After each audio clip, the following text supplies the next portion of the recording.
Here are your hosts, Daron Sutton and Amanda Freed. 20-0. I mean, that has a nice ring to it. There always is a 1 that goes in that other column, but while you're having the O and the 20s on the other side, it's been a great start to the season for Patrick Murphy's team and what Alabama has done out of the gates. The Crimson Classic strong with Michigan State, Southern Miss, St. Francis, and 4 games. Didn't score a ton of runs, but scored enough to win and pitched so well. Hey, Patrick, thanks for hanging out with us on Perfect Game College Softball. What part of your team are you most proud? When you're 20-0, everyone's contributing, but when you think about your team, what facet of your team, and maybe it's off the field, that makes you most proud to start this season? Well, thanks for having me on first, and probably the pitching and defense. You know, last year was really frustrating. We actually led the SEC in errors and walks by our pitching staff, which was just uncharacteristic for an Alabama team. So this fall, both myself and Stephanie Prothrow, our pitching coach, we kind of took that to heart. We both had big chips on our shoulders and said, you know, this is going to happen again, because that's like the worst 2 categories to lead a league in, is errors and walks. So I think she did a great job with the pitchers. And, you know, for the first time ever, we have 5 in our bullpen. So it was a big task for her. And then on the other side of it, we have a new second baseman, a new first baseman, a new shortstop, and a new third baseman. So the whole infield is brand new. We had 2 veteran catchers, but everybody else was new. And we just worked really, really hard on team defense, and it's been showing. We hit a lot of balls right at people this weekend, but fortunately we didn't need to score a bunch because the pitching and the defense took care of it. And we've always said if those 2 can be consistent, somebody will come up with a hit. And for the most part, that's what happened. You know, we had 2 home runs in the one game that gave us a 3-1 lead, and then Kaylee Tao got a big hit for 2 RBIs in the other, and that provided the 3-1 margin in the Southern Miss game. And Coach, you were one of my favorite coaches to watch. I just love talking to you about the game. And so we have to go back to that 2012 season. You're in your 21st season, which is incredible. So you've obviously seen it all, been through it all. 2012 was a magical season, but before that, correct me if I'm wrong, you in the summer of 2011 accepted an LSU head coaching position, but then quickly changed your mind and decided to stay with Alabama. And I bring that up because I just feel like that really is a reflection of the way you feel about your athletes and the way you're able to develop them. And then that following season was just unbelievably magical when you went to the national championship. And you know, you were one of my favorite to play against. As a kid and as an athlete, not so much as striking us out all the time, but you know, it was a whirlwind for sure that summer. And then, you know, we had one of the best senior classes we've ever had. We had 6 that year, and it just seemed like it was kind of all destiny, you know. And I truly believe everything happens before it happens. And those kids were some of the best we've ever had. And, you know, it was tough on everybody, but the way they responded, and they just worked extremely hard that entire year. You know, that was, and I could be wrong, but I believe it's the only team we've ever had that didn't lose 2 in a row during a season. Wow. We would lose the first game of a series and then win the next 2. And even in the World Series, you know, Oklahoma beat us the first game, but then we won the next 2. And they were some of the grittiest, most competitive kids we've ever had. And, you know, it helps to have a Jackie Train on the mound who also was I think she was 42-3 that year and was dominant every step of the way. So, but this team, there's always that one, you know, you can't really put your finger on it sort of thing about a team. And I think this team is starting to, number one, act like that team, but there's been a different hero almost every game. You can't, you know, like, okay, we can't let the 3 and 4 hole hitters beat us. If we do that, we're going to beat them. You can't do that with us. Skylar Wallace is hitting over 400 in the 9 spot, and she had, I think, 2 home runs this weekend. So, you know, there's threats up and down the lineup. 8 of the 9 people in our lineup can hit a home run. And I think in 12, we had 13 girls hit home runs that year. So they're a fun team to coach. They celebrate the little things. They're not too cool for school. So I love that about them. Well, I just think that's the culture of your program also, because when I think about that 2012 team, I remember exactly where I was watching that game, the final game against Oklahoma. It was long, drawn out. I mean, you were there. It was raining. They were stopping the game. They were starting it. They wanted to stop it. They wanted to get going. Your team was so consistent and so excited and eager to get out there.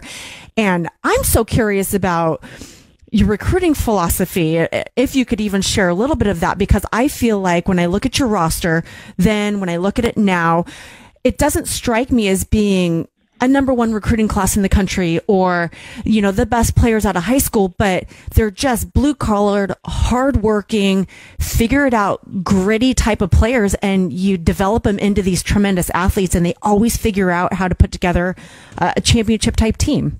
Yeah, I think that you hit it right on the head. We try to find kids that, number one, really want to be at Alabama.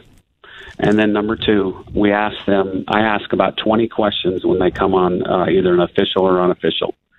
And they all know, they've heard, stories of the hot seat when they come for the visit. And we have a love seat, a couch, chairs in our team room. And everybody knows that once you sat in that hot seat during a recruiting visit, if you can get, past all the questions, you're going to be fine. But one of the things that we ask is, do you know what an intangible is? And sometimes they do, sometimes they don't. So I say, an intangible is something that you can't see, you can't touch, you can't feel. It's something that is inside you as a person, as a player. Your tangibles are, you can throw a nasty changeup, you can hit the ball, you can run, you can throw. And anybody that walks by a field can see that. Okay? That's why you're here. You're a legit athlete. I want to know what I'm going to get when what hits the fan in a game. What kind of intangible would you bring to our program if you're part of the family? And then I say again, do you understand the question? And then almost every one of them says, yes, sir. And then I said, okay, what kind of intangible would you bring to us if you were wearing an Alabama uniform? And Amanda, some of the answers would just knock you off your feet. And I'm just blown away sometimes. And sometimes I actually say, I want you on the team. I'm done. I'm good. Please, wow. I'd love for you to join our program. And then other times, it's not so good, but it's kind of a rarity. And you can tell right away from that answer if that kid's going to be a servant leader when she comes to college. And, just Ryan Murray is one of them that, she literally said, I'll carry the bats. I'll be the water girl. I just want to be a part of this program. And really that's the type of kids that we win with, because the 9 on the field are happy. If you're playing, you're good. It's the other 9 or 10 that are in the dugout that are the role players who I feel like I have to pay the most attention to, because there's 3 things that we tell everybody. You're needed, you're wanted, but most of all, we will appreciate what role you bring to the program. And if they feel appreciated, sky's the limit. So the coaching staff and the team, because, you were a star, you were the stud, and I guarantee you, if you said something to somebody that maybe pinch hit or pinch ran, and you said, man, that was incredible, way to help the team in that situation, that probably did them more good than anything that Sue Enquist ever told them. Because if the star player affirms my behavior, I'm good, And so we try to teach that. We cultivate that. And it's basically everywhere in our program, on the walls. I mean, if you were to come into our clubhouse, you would see that. And I think that's one of the main reasons that we win, is that every role is appreciated by everybody else. Oh, that's incredible stuff, Patrick. We thank you for sharing kind of the inside of your program. This is Patrick Murphy. Alabama's off to a 20-0 start. What intangibles appealed to you and your staff when you talked to Montana Fouts? She's off to a great start as a freshman, Kentucky native. You can tell us who she is as a pitcher or as a person, either one or both. Wow, she has, the hardest position to recruit, to kind of look in the future, and say, man, this kid's going to get it done. The pitcher, it's the hardest position to gauge success 3 years later, because some kids look absolutely awesome in summer ball or high school, and they get to college, and it's like, whoa, what happened to her? She dominated, and then you just never know. But with Montana, her work ethic, she's only been here for 5-6 months, and right now she's the hardest working pitcher we've ever had, period. And we've had a lot of really, really good pitchers, but I can say honestly that she has outworked every one of them. There was one day in the fall that I'll never forget it. I went out to either get something, or I don't remember what I was doing, but we hadn't even started practice. And I come out of my office, and a manager is sitting there on one of the couches. It kind of scared me. And I said, "What are you doing here?" And he said, "Oh, Montana asked if I would catch her." And so I look out the window, and you can see from our clubhouse, right next to it is our bullpen. And here's Montana. She's got 4 buckets, 2 buckets of balls. They're full. She put those by the pitching rubber. And then she walked to the end of the bullpen by the home plate and put 2 empty buckets. And obviously she'd done this before, probably with her dad at home, but she was preparing the manager for the workout so he wouldn't have to throw it back every single time. So she'd take a ball out of the full bucket, pitch it, he'd put it into an empty bucket, and then when the 2 were full or reversed, she'd walk down and get the other 2 and replace them with the empty. And, when I saw that, I was like, okay, this kid's going to be good. She reminds me a lot of Osorio and Jackie Trena, just that really good poker face. She hasn't had a lot of adversity. Minnesota did hit a 2-run home run off her, but she came right back, got the next 2 out. Playing at Arizona was a good thing because they had a great crowd. They had like 2,300 people. It was a kind of a Saturday night game against them. They have a really good hitting team.